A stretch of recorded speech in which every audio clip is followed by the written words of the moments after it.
ऊपरे के लगाओ तोर गरदा नीचे वाला खोलना छोड़ू पर्दा के नीचे वाला खोलना छोड़ू पर्दा के। डीजे कंचन राज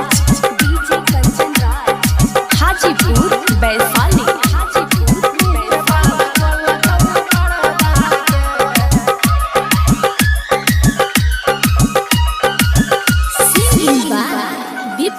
बिहार।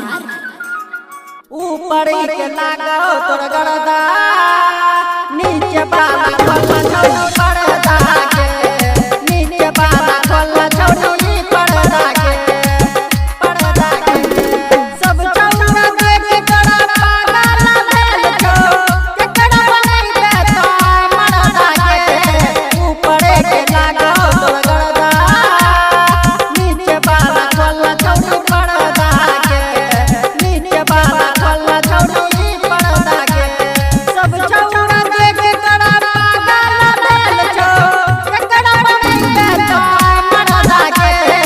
ऊपर के लगाओ तोर गरदा नीचे वाला खोलना छोड़ू पर्दा के नीचे वाला खोलना छोड़ू पर्दा के।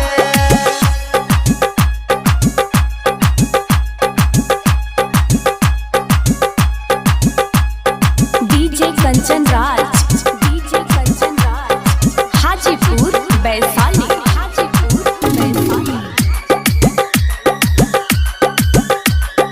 कनमा में बाली छो होठवा में लाली छो गजबे छो तोहर मुस्कान के तोहर मुस्कान के।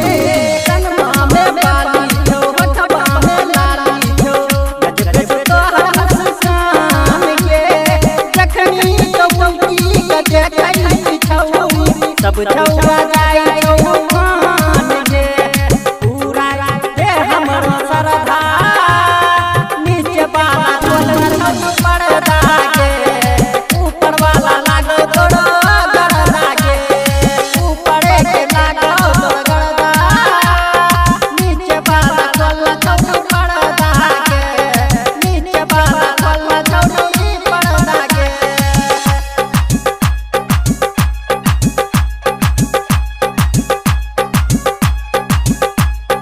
डीजे कंचन राज हाजीपुर वैशाली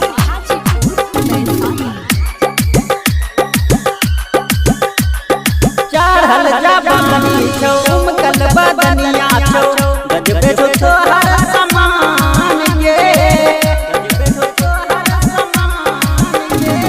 चढ़ल जवानी छौ उमकल बदनिया छौ गजबे छौ तोहर समान के। सिंधु यमाटी के बिछौरी देले छौ तोरा पे ध्यान के। बिपिन के बनाई ले छौरी मरदा नीचे वाला खोलना छोड़ू पर्दा के